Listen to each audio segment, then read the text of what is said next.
Genes. Welcome back to the third installment of Kerbal Space Program How to Essentials. This is part 3, where I am going to be teaching you how to attain full orbit. Now, in the last episode, we made it into space, but we did not attain full orbit, so I taught you how to re-enter safely and how to use the RCS controls in space to prepare you for learning how to dock later on. Now, right now, we have to fill in the spaces in between our control fins there with these decouplers here. I'm choosing these extended frame decouplers, I guess you could call them. They like extend out of the body so that when you decouple them, it's a safer transition between stages. So now we are putting extra fuel tanks on, 1 meter fuel tanks I believe they are, and the most powerful 1 meter liquid fuel engine, and we just need a little bit more fuel, so I'll add another fuel tank on top, but I don't think that's the right size, so we'll go one size down from that.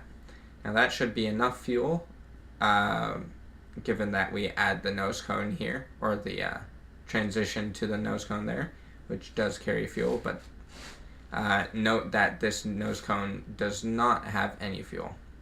Now that is our liquid rocket booster setup. Now if you look at this, it's kind of flimsy looking. It's only attached by the decoupler, so we're going to take the aerospace duct tape, also known as struts, and connect the top end of the liquid rocket booster to stabilize it and keep it straight in flight so that we do not end up tipping over or a liquid rocket booster snaps off and destroys the rest of our rocket during launch. So now we have to figure out how to decouple all these liquid rocket boosters in pairs of 2. And this is the reason. If you connect these liquid rocket boosters in pairs of 2 and decouple them in pairs of 2, all while having them connected to one another and then to the main fuel tank, you will save a lot of fuel and you'll be almost guaranteed to reach it into space.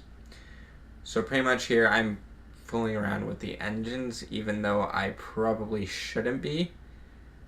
Instead, I should be figuring out how to decouple using the decoupler staging sequence instead of the engine stuff.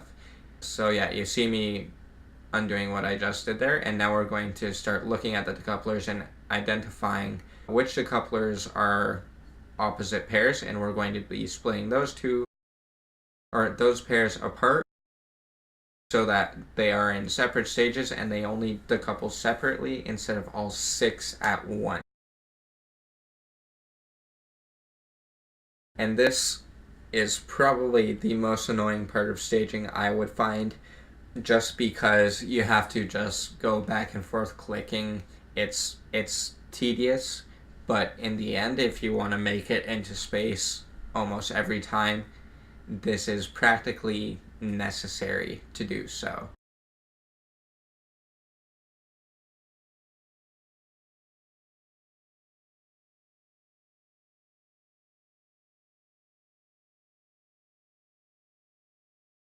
Okay, so we are identifying the decouplers in pairs.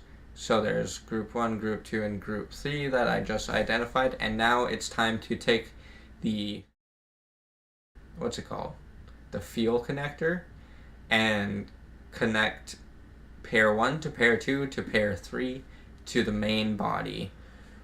Now KSP is being picky right now and not allowing me to select 2x symmetry, so I was forced to go into 1x symmetry and place each fuel line individually between the pairs. So you can see there, it's pair 1 to pair 2, and there will be little black arrows on the yellow fuel lines indicating which direction the fuel flows into. So there's pair 2 to pair 3, and now we have to do pair 3 to the main body. So now the first pair that's not connected to anything but instead flowing into something loses fuel the fastest because it's powering 2 engines. actually 3 and 4 engines because the fuel flows all the way into the main tank. And then the second loses fuel even less quick because it's only powering itself and 2 others. And then the last one loses fuel the least because it's powering only itself and the main body. And of course, the main body will last longest, but it is not a liquid fuel booster. So, also, something interesting to note is that when you decouple each pair of liquid rocket boosters, the next rocket booster before the first stage has been decoupled, it will appear as though it has lost fuel, but as soon as you decouple the first pair, it will go back to full fuel capacity. And the same will go on all the way down until the main stage. Now we're ready to launch.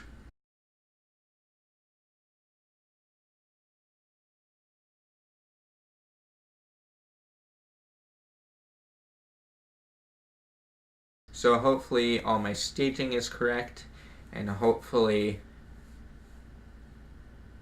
my ship is not too heavy and we can make it into space right away.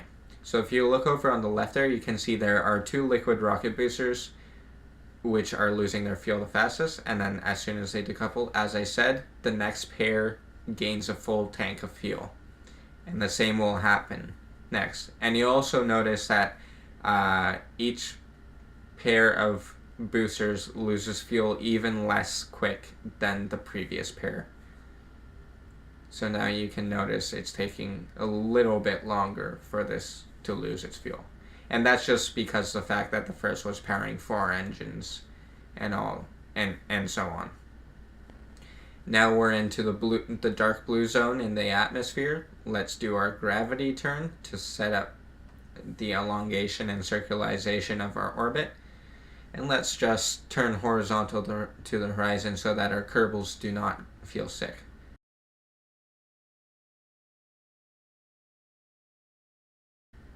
And the beautiful view of space. Now we can see our periaps is about ready, so we're going to throttle down and we are going to edit our maneuver just like in the last flight and re-entry tutorial, and we're going to edit it so that our orbit is as circular as possible.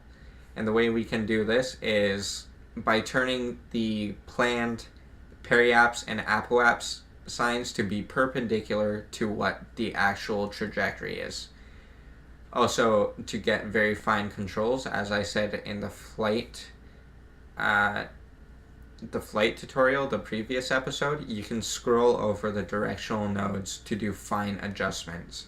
But even when you're getting, once you're at the point where those 2 periaps and apoaps nodes are perpendicular to your your actual apoaps nodes, it will become increasingly more sensitive.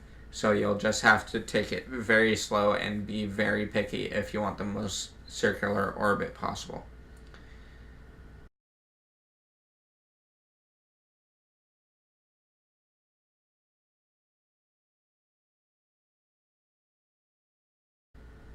Now we just ran over fuel on our last thing, and now we're on to the stage which will push us into our full orbit.